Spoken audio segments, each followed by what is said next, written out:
నమస్తే. ప్రస్తుతం మనతో పాటు సీనియర్ జర్నలిస్ట్ దాము బాలాజీ ఉన్నారు. ఆయనతో మాట్లాడదాం. నమస్తే సార్. నమస్తే. సార్, కాంగోలో ఒక వింత వ్యాధి వచ్చింది అని చెప్పేసి వార్తలు వస్తున్నాయి. అది వచ్చిన వెంటనే 48 గంటల్లో చనిపోతున్నారు మనుషులు అని చెప్పేసి కూడా అంటున్నారు. అసలు అది వైరసా లేకపోతే అది ఏం వ్యాధి సార్? కాంగోలో లాస్ట్ ఇయర్లో మనకి డిసీజ్ ఎక్స్ అనే ఒక వ్యాధి వచ్చింది. అప్పుడు కూడా వందలాది మంది చనిపోయారు కాంగోలో. అక్కడ ఏంటంటే ఎప్పుడు కూడా అవుట్ బ్రేక్ అంటాం కదా, డిసీజ్ అవుట్ బ్రేక్ అనేది అంటే పాండమిక్ లాగా కాంగోలో ఎప్పుడూ వ్యాధులు వస్తూనే ఉంటాయి. సబ్ సహారన్ కంట్రీస్ అంటారు వీటిని.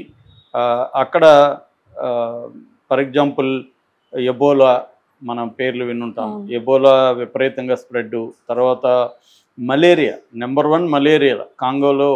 అంటే నా పర్సనల్ ఎక్స్పీరియన్స్ ఏంటంటే నేను 2010లో కాంగోలో కొంతకాలం ఉన్నాను. ముఖ్యంగా కాంగో క్యాపిటల్. కాంగోలో 2 ఉంటాయి అన్నమాట. మనం మాట్లాడుకునే కాంగో DRC అంటారు. DRC అంటే డెమోక్రటిక్ రిపబ్లిక్ ఆఫ్ కాంగో. దీనికి క్యాపిటల్ సిటీ వచ్చి కిన్సాసా. ఈ కిన్సాసాలో నేను ఉన్నాను అనమాట కొంతకాలం. మా ఫ్రెండ్ వాళ్ళది కంపెనీ ఉంటే వాళ్ళ తరఫున లిక్కర్ కంపెనీ. సో అప్పుడు కూడా నేను చూసింది ఏమంటే ఎల్లో ఫీవర్ ఎక్కువ అక్కడ. ఎల్లో ఫీవరు చాలా, మనకు కూడా ఎల్లో ఫీవర్ సర్టిఫికేట్ ఇస్తేనే మనకు వీసా ఇస్తారు. మనం కాంగో వెళ్ళాలంటే ఎల్లో ఫీవర్ నాకు లేదని సర్టిఫికేట్ తీసుకోవాలి. సో నేను కూడా తీసుకొని ఇచ్చాను. సో ఎల్లో ఫీవర్ అనేది ఒక రకమైన ఫీవరు. ఆ ఫీవర్తో ఎక్కువ మంది చనిపోతుంటారు అక్కడ. అంటే బేసిక్గా ఏంటంటే ఇప్పుడు వచ్చిన జబ్బు ఏంటంటే గబ్బిలాలు తిన్నారు. ఒక 3 పిల్లలు గబ్బిలాలు తిన్నారు. ఆ 3 పిల్లలకి ఈ ఫీవరు, వాంతులు, విరేచనాలు అయ్యింది. అయిన 48 గంటల్లో 3 చనిపోయారు పిల్లలు. దాంతో WHO రంగంలో దిగి దీన్ని పరిశీలించింది. ఫస్ట్ వాళ్ళు ఏమనుకున్నారంటే ఇది ఎబోలా కానీ, డెంగ్యూ కానీ, మార్బర్గ్ అని ఇంకొక ఇట్లాంటిది అక్కడ కాంగోలో ఉంటుంది. మార్బర్గ్ అంటారు దాన్ని. అదొక వ్యాధి. అట్లాగే ఎల్లో ఫీవర్ కానీ ఇవి అయి ఉండొచ్చు అనుకున్నారు. కానీ అవేవి కావు అని తేలిపోయింది. సో అవేవి కానప్పుడు ఇంకేది అంటే ఏదో తెలియదు వాళ్ళకి. ఇప్పటివరకు అది జబ్బు ఏందని తెలియదు. ఇలాగా మొత్తం ఇప్పటి వరకు జనవరి 21 నుంచి ఈ 1 మంత్ టైంలో 419 ఇట్లాంటి కేసులు మిస్టీరియస్గా జబ్బు రావడం, చనిపోవడం జరుగుతుంది. అది కూడా జబ్బు లక్షణాలు బయటకు వచ్చిన 48 గంటల్లో చనిపోతున్నారు. ఇప్పటివరకు 53 మంది చనిపోయారు ఈ 1 మంత్లో. ఇది ప్రపంచాన్ని ఇప్పుడు మరొకసారి వణికిస్తుంది. ఎందుకంటే మనకి మేజర్గా వీటిని జునోటిక్ డిసీజెస్ అంటారు. జునోటిక్ డిసీజెస్ అంటే యానిమల్స్ నుంచి హ్యూమన్స్కి ట్రాన్స్మిట్ అవుతాయి అన్నమాట. వీటిని జునోటిక్ డిసీజెస్ అంటారు. ఇవి కాంగోలో ఎక్కువ. ఎందుకంటే వాళ్ళు వైల్డ్ యానిమల్స్ని ఎక్కువ తింటారు. నేను చూసినప్పుడు కూడా వీధుల్లోకి వెళ్తే ఎక్కడ చూసిన కోతి మాంసము అట్లాగే పెట్టుంటారు. కోతుల్ని అట్లాగే మనం కోడికి ఎలా పెడతామో అలాగే మొసళ్ళు, ఇంకా రకరకాల మనం చూడని యానిమల్స్ అంతా అక్కడ మార్కెట్లో ప్రదర్శించుంటారు. అవి తింటుంటారు జనం. అక్కడ ఏంటంటే నేను 2010కి 55 ఏళ్ళు లైఫ్ ఎక్స్పెక్టెన్సీ అక్కడ.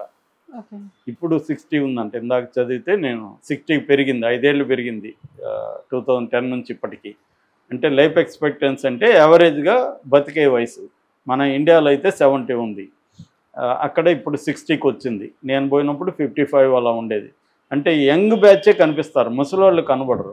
రెండోది వాళ్ళ లక్షణం ఏంటంటే సేవింగ్స్ కల్చర్ ఉండదు వాళ్ళకి. నువ్వు ఎంత డబ్బులు ఈరోజు నువ్వు 10,000 ఇవ్వు నైట్కి, తెల్లారేసరికి ఖర్చు పెట్టేస్తారు. ₹1,00,000 ఇవ్వు ఖర్చు పెట్టేస్తారు. అది ఒకటి. రెండవది అక్కడ భయంకరమైన పేదరికం. నేను ఫస్ట్ రోజు ఎయిర్పోర్ట్ దిగితే ఆ ఎయిర్పోర్ట్ కర్నూలు బస్ స్టాండ్ కంటే ఘోరంగా ఉంది. అంత దరిద్రంగా ఉంది ఎయిర్పోర్ట్. తర్వాత బయటకు వస్తే 20-30 ఏళ్ళు టైంలో వెనక్కి వెళ్ళినట్టుగా అనిపించింది నాకు. అంత దారుణమైన పేదరికం. రోడ్ల మీద వందలాది మంది నడిచి వెళ్తుంటారు. ఎందుకంటే ట్రావెల్కి డబ్బులు లేక వాళ్ళ దగ్గర మైళ్ళు నడిచి వెళ్ళిపోతూ ఉంటారు అన్నమాట. ఏ టైంలో చూసినా వందలాది మంది నడిచిపోతారు. ఇప్పుడు కొంత రోడ్లు బాగానే వేశారని మా ఫ్రెండ్ చెప్తున్నాడు. కానీ అప్పట్లో దారుణంగా ఉండేవి. మనం సిటీకి ఒక 10 కిలోమీటర్లు వెళ్ళి రావాలంటే ఒక రోజు కంప్లీట్గా అయిపోతుంది. ట్రాఫిక్లోనే గంటలు గడిచిపోతాయి అన్నమాట. అలాగా మళ్ళీ లక్షలాది వెహికల్స్ ఏమి ఉండడం కాదు, రోడ్లు ఉండవు సరిగ్గా. సో అలాగా ఉండేది ఒకప్పుడు. ఇప్పుడు అదంతా బెటర్ అయింది ఇన్ఫ్రాస్ట్రక్చర్. చైనా వాళ్ళు అక్కడ వెళ్ళిపోయి చేస్తున్నారని చెప్తున్నారు. అయితే హెల్త్ ఇన్ఫ్రాస్ట్రక్చర్ మాత్రం అక్కడ వెరీ పూర్. అప్పుడు నేను పనిచేసే కంపెనీలో ఒక అబ్బాయికి జ్వరం వస్తే డాక్టర్ దగ్గరికి అప్పుడు ఇండియన్ హాస్పిటల్ ఉంది అక్కడ. ఇండియన్ హాస్పిటల్కి పోతే ఆ జ్వరానికి $30 అప్పుడు ఖర్చు. సో 2010లో. రెండోది ఏమంటే కాంగో కరెన్సీ. అదొక విచిత్రం. కాంగో కరెన్సీ నేను వెళ్ళినప్పుడు 950 ఫ్రా అంటారు. FRAC రాస్తారు, పలికేది ఫ్రా అంటారు. సో ఈ కాంగో ఫ్రాలు 910 ఇస్తే $1 వస్తుంది. అక్కడ డ్యూయల్ కరెన్సీ రెండు ఉంటాయన్నమాట. సో ఇప్పుడైతే 2800 పైన ఉంది. నేను పోయినప్పటికీ 910 ఉండింది. ఇవాళ చూస్తే 2800 పైన ఫ్రాలు. అంటే మనం జోబీలో కొన్ని ట్రక్కులో డబ్బులు వేసుకొని వెళ్తే ఫ్రాలు బ్యాంకుకి, జోబీలో డాలర్లు పెట్టుకొని రావచ్చు అనమాట, ఎక్స్చేంజ్.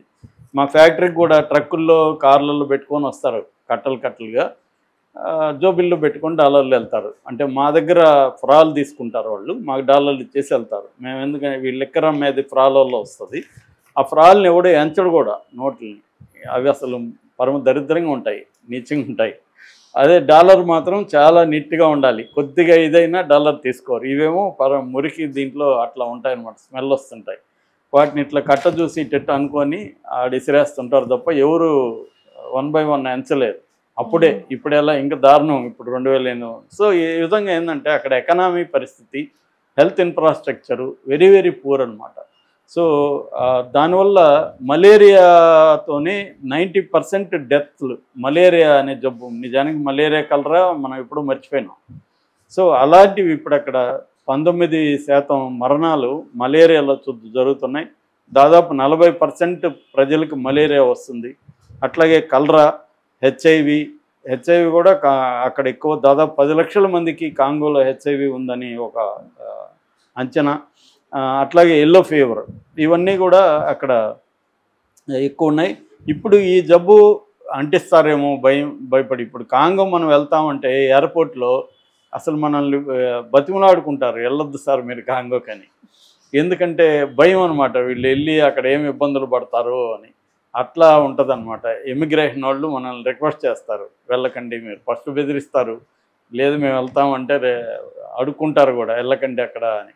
మనం ఏదో కన్విన్స్ చేసి, లేదు అవన్నీ నాకు తెలుసు, మేము అక్కడ ఉన్నారు అని చెప్పి వెళ్తే కానీ ఇది చేయరు అనమాట. అంత వ్యతిరేకత ఉంటుంది కాంగో కూడా. ఎందుకంటే అక్కడ ఫ్లైట్లు కానీ కుప్పగూలుతూ ఉంటాయి. ట్రైన్ అయితే అది ఎప్పుడో వస్తుంటుంది, మనం విజువల్స్ కూడా చూడొచ్చు. మన బస్సులో ఎట్లయితే పైన అంతా ఎక్కి ముందు పైన అట్లా ఎక్కేసి ఉంటారు ఆ ట్రైన్కి, అలా ఉంటుంది అనమాట. అదేదో 3 రోజులకు ఒకసారి ట్రైన్ వస్తూ ఉంటుంది. సో ఇటువంటి నేపథ్యంలో ఈ వ్యాధి ఇప్పుడు ఒక విచిత్రమైన కాంగో వ్యాధి అని చెప్పొచ్చు. దీన్ని వాళ్ళైతే హెమరేజ్ ఫీవర్ అని పేరు పెట్టారు. హెమరేజ్ ఫీవర్ అనేది గతంలో కూడా ఉంది. హెమరేజ్ ఫీవర్ అంటే ఏం లేదు, రక్తం కక్కునే చనిపోవడం, జ్వరం వచ్చి. ఇప్పుడు ఈ లక్షణాల్లో ముందు లక్షణాలు చెప్పుకుంటే, ఒకటి జ్వరం వస్తుంది, వాంతులు వస్తాయి, ఇంటర్నల్ బ్లీడింగ్ వస్తుంది. ఇంటర్నల్గా బ్లీడ్ అయిపోయి చనిపోతున్నారు. అందువల్ల హెమరేజ్ అంటే ఇంటర్నల్ బ్లీడ్. సో ఈ హెమరేజ్ వల్ల చనిపోతున్నారు కాబట్టి, ఫీవర్ అండ్ హెమరేజ్ ఉంది కాబట్టి హెమరేజిక్ ఫీవర్ అని పేరు పెట్టారు డాక్టర్స్. దీనికి కారణాలు అయితే అన్వేషిస్తున్నామని WHO అనౌన్స్ చేసింది. ఏదేమైనా ఆఫ్రికా పోయేవాళ్ళు, ముఖ్యంగా కాంగో పోయేవాళ్ళు జాగ్రత్తగా ఉండాల్సిన అవసరం ఉంది. హైజెనిక్గా ఉండడం అవన్నీ ఉన్నాయి. కానీ ఇది ఎందుకు వస్తుంది, జబ్బే తెలియనప్పుడు ఆ